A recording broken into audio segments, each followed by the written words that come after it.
Bonjour, mesdames et messieurs, bon réveil et bienvenue dans ce journal.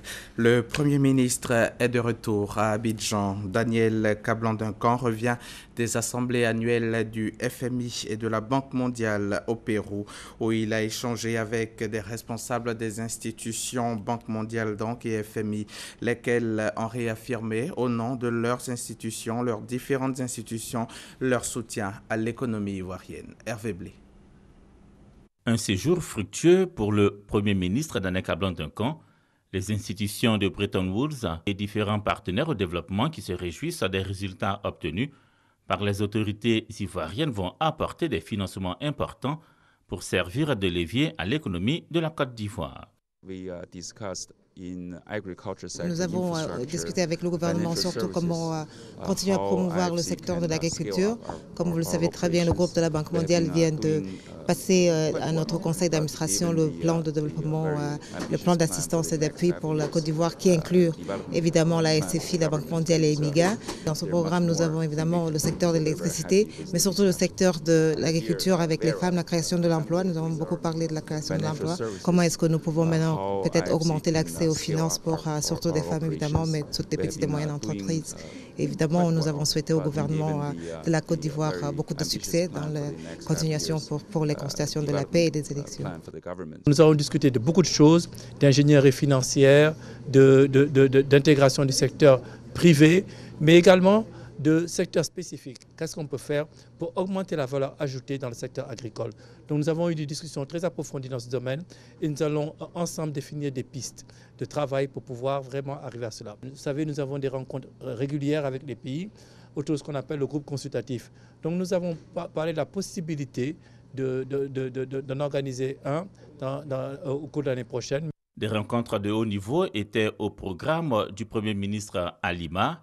Il a participé à la session sur la COP 21, également au Comité de développement de l'Afrique, en qualité de responsable et porte-parole des pays du groupe Afrique 2.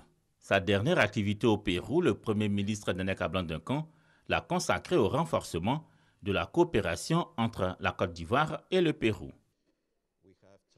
Nous avons été très heureux de rencontrer le Premier ministre Daniel Kablan-Duncan, l'ambassadeur Sylvestre Aka. Il y a plusieurs possibilités de développement de la coopération. Nous avons convenu ensemble pour avoir une commission mixte de coopération entre le Pérou et la Côte d'Ivoire. Et nous avons vu différents secteurs qui peuvent être des secteurs de coopération, notamment donc le secteur de la pêche, le secteur agricole, le secteur minier, le secteur touristique. L'ambassadeur de Côte d'Ivoire au Brésil, qui aura désormais en charge la représentation ivoirienne au Pérou, est dans l'attente de la présentation de ces lettres de créance, ce qui favorisera la relation entre les deux pays. Ici à Abidjan, à l'occasion de la Journée internationale du lavage des mains célébrée hier jeudi 15 octobre, l'ONG Community a choisi de sensibiliser les enfants du préscolaire à l'hygiène des mains. Cette opération de sensibilisation s'est déroulée à Cocody. Grâce Kondo. Le lavage des mains au savon, une prévention qui commence par moi. Thème national retenu pour la célébration de la Journée mondiale du lavage des mains. Pour cette 8e édition, l'ONG Community Care et le réseau des journalistes pour l'eau, l'hygiène, l'assainissement et l'environnement dans le cadre du projet Une minute pour sauver des vies initie une campagne de sensibilisation sur l'importance du lavage des mains. Aujourd'hui, avec tout ce qui est prévalence de la choléra, de l'Ebola et tout ce qui est maladie des mains sales, une minute pour sauver des vies vient pour sensibiliser, informer les parents sur l'importance du lavage des mains.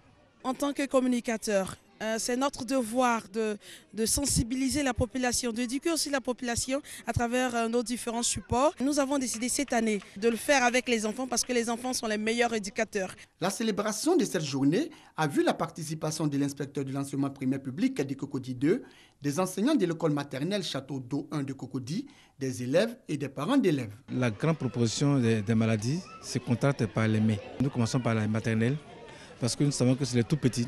Il faut leur inculquer cette valeur-là, c'est-à-dire maintenir les mains propres à chaque instant de la vie. Avant de manger, je dois laver mes mains. Quand je quitte aux toilettes, je dois laver mes mains. Sinon, tu vas tomber malade. Remise symbolique des dispositifs et démonstrations de lavage des mains ont mis fin à cette cérémonie de la Journée mondiale du lavage des mains célébrée chaque année le 3e jeudi du mois d'octobre. C'était plutôt un reportage de Yasmine Kanga commenté pour vous par Pargasoro Kone. Le Conseil national du dialogue social, le CNDS, organe tripartite composé de membres d'organisations professionnelles, d'employeurs, de travailleurs et représentants du gouvernement en qualité d'employeurs, organise du 12 au 13 octobre un atelier portant sur le dialogue social. Objectif, promouvoir le dialogue social en Côte d'Ivoire par des techniques de négociation, de connaissance des bonnes pratiques du dialogue social. Le reportage est signé par Gassoro Kone. S'approprier les techniques de négociation, connaître les bonnes pratiques du dialogue social tout en déterminant le rôle des partenaires sociaux et du gouvernement dans le processus du dialogue social. C'est le but visé par le ministère d'État, ministère de l'Emploi, des Affaires sociales et de la formation professionnelle à travers le Conseil national du dialogue social, CNDS. C'est un organe qui a à charge de faire la promotion du dialogue social dans les 8 États de l'UEMOA. L'UEMOA finance aujourd'hui l'activité du cadre du dialogue social de la Côte d'Ivoire, qui est le Conseil national du travail. L'atelier a pour objectif de rendre les partenaires sociaux plus outillés dans le cadre de la mise en œuvre du dialogue social en Côte d'Ivoire, pour renforcer les capacités des mandants tripartites. L'initiative du ministère d'État, ministère de l'Emploi, des Affaires sociales et de la formation professionnelle est saluée par les participants. Après 2 ans d'interruption, nous nous retrouvons les partenaires sociaux pour partager autour d'un thème assez important qui est donc le rôle des partenaires sociaux dans le dialogue social en Côte d'Ivoire. En tant que membre employeur, nous sommes ravis. Il faudrait donc que les différents concepts soient sûrs des uns et des autres et même la méthodologie au niveau donc du dialogue social soit sûre par tous les acteurs pour que nous soyons au même niveau et que le processus se passe très bien. Créé le 8 novembre 2007, le Conseil national du dialogue social comprend 54 membres et 4 organes.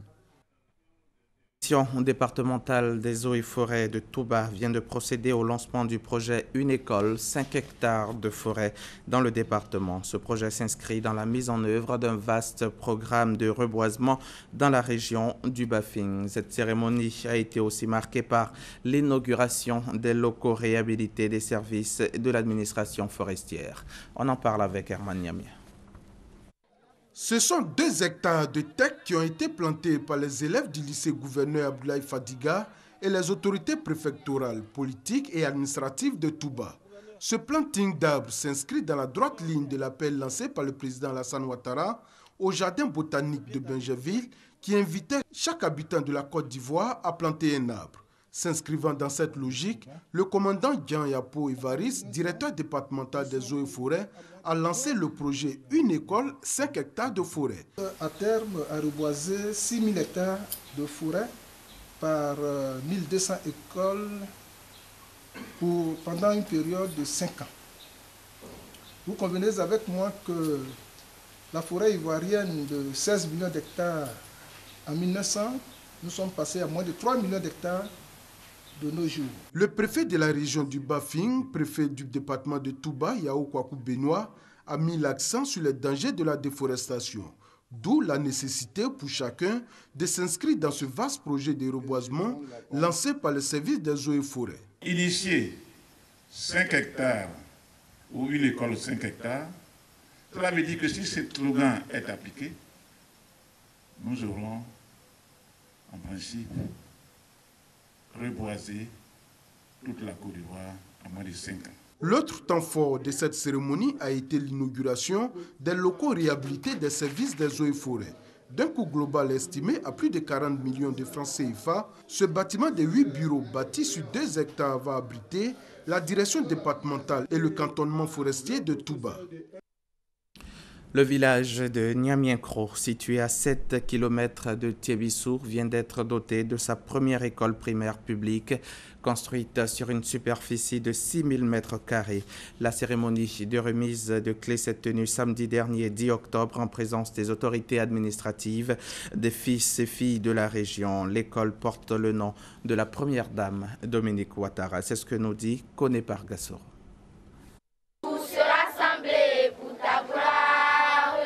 Le Le village de Niamey-Kro, situé dans la sous-préfecture de Moronou, dans le département de Tébissou, a désormais son école primaire publique.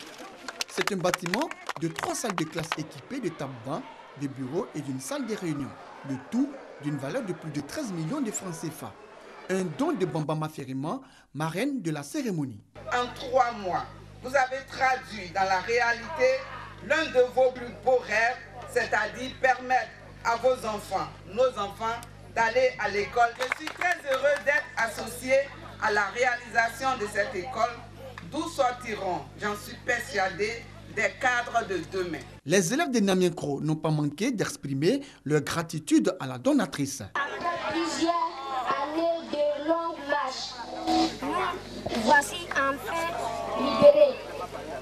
Nous n'allons plus parcourir des kilomètres pour aller acquérir le savoir, finir la souffrance, le découragement, le désespoir. Bâti sur un espace de 6000 m², cet établissement a été baptisé du nom de la première dame Dominique Ouattara.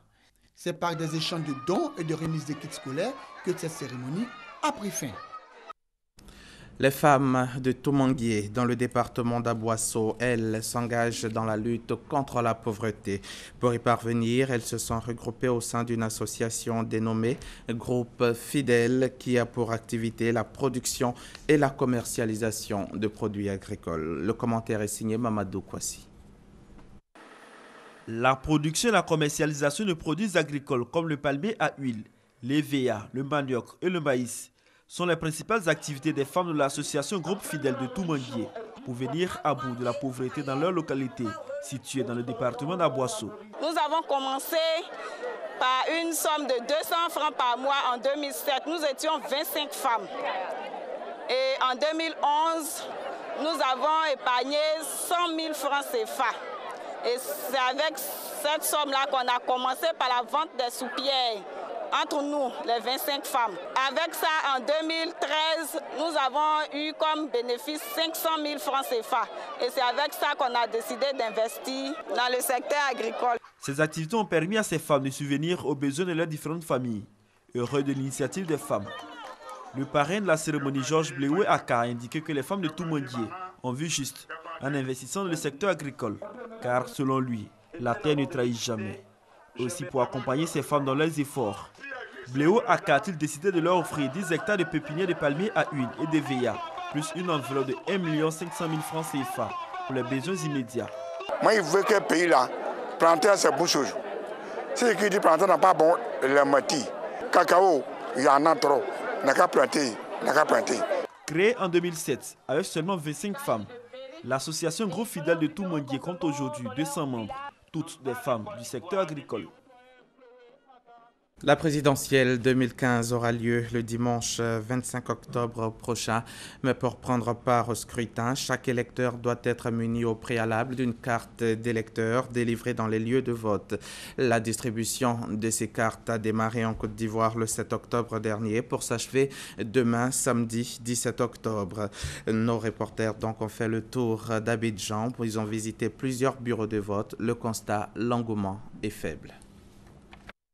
Abidjan, ce jeudi, la vie suit son cours. Les populations vaquent à leurs occupations.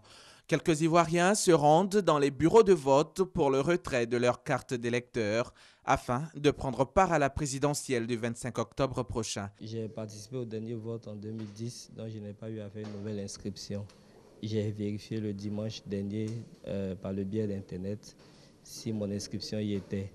Et aujourd'hui, je suis venu pour le retrait pour pouvoir accomplir mon devoir de citoyen. Nous faisons de 8h à 17h, non-stop, avec un roulement de 30 minutes de pause par agent. Et jusque-là, les électeurs viennent, mais c'est un peu timide. Tout comme ici, à Cocody, le constat est le même dans la plupart des communes d'Abidjan. Que l'on soit à Adjamé, à Yopougon ou à Bingerville, la distribution des cartes peine. J'ai vu que beaucoup n'ont pas encore émargé, mais je sais qu'ils viendront retirer leurs pièces, puisque nous allons voter le 25. Peut-être que les gens attendent les derniers jours, sinon les matins ça va un peu, mais l'après-midi, il n'y a pas trop d'affluence. Nous espérons que d'ici samedi, d'ici le dernier jour, les gens pourront retirer le maximum de cartes. Le manque d'engouement n'est pas le seul problème lors de cette opération de retrait des cartes. Électeurs et agents de distribution sont souvent confrontés à d'autres soucis. Ça fait 20 minutes comme ça. Pour moi, là, c'est pas encore sorti. On soit là fouiller d'abord. C'est ça qui est le problème d'abord. Il y a des électeurs même qui voulaient mettre la main dans les cartes pour retirer leurs cartes. D'autres aussi refusaient de signer. Ils étaient pressés. C'est eux qui sont tout le temps pressés quand ils viennent. Quand on leur dit d'attendre, ils sont énervés. L'opération de retrait des cartes d'électeurs a démarré le 7 octobre sur l'ensemble du territoire national. Elle est prévue s'achever samedi prochain, 17 octobre 2015. Depuis hier jeudi, le Bureau ivoirien du droit d'auteur, le Burida, a un nouveau président du conseil d'administration. Son nom, Yao Seri Sylvain. Plusieurs défis attendent le nouveau président et son conseil, notamment le renforcement de la lutte contre la piraterie et l'union entre les artistes. Le reportage de Grace Kondo. Yao Seri Sylvain, producteur, promoteur de spectacles, est désormais le nouveau président du conseil d'administration du Bureau ivoirien du droit d'auteur, Buruda. Il a été élu ce jeudi 15 octobre par les membres du dit conseil. Résultat, 9 voix contre 5 pour son adversaire Konan Kwasi Guillaume, dit Kajim. Déjà, il faut qu'il y ait une traçabilité dorénavant sur les droits que nous allons percevoir. Et puis, on va se battre pour forcément l'élargissement de l'assiette de perception. Nous allons nous approprier le combat de la lutte contre la piraterie. On veut que ce mandat soit un mandat de l'Union. Il faut qu'on fédère toutes les énergies, parce qu'ensemble, on est plus fort. L'équipe sortante, dirigée par Léonard Groguet, a été félicitée pour le travail abattu en 3 années.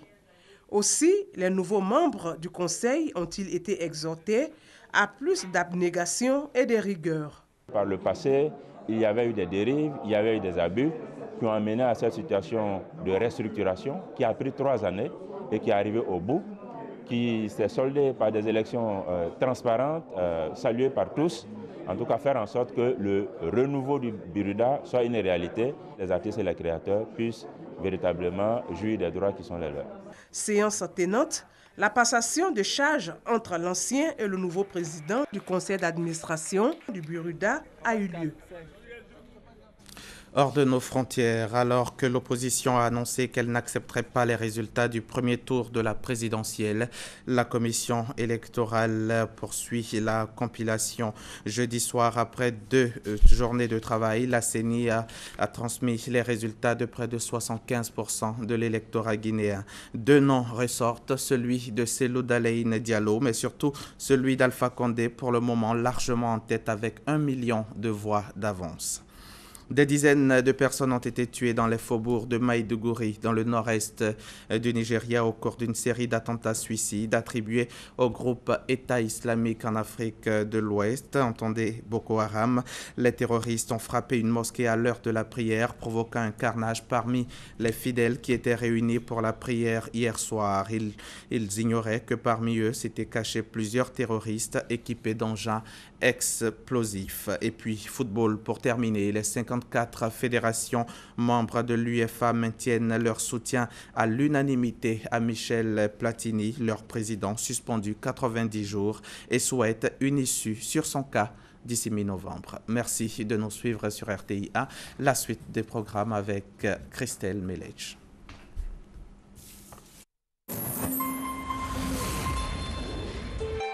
RTI1, la chaîne qui rassemble.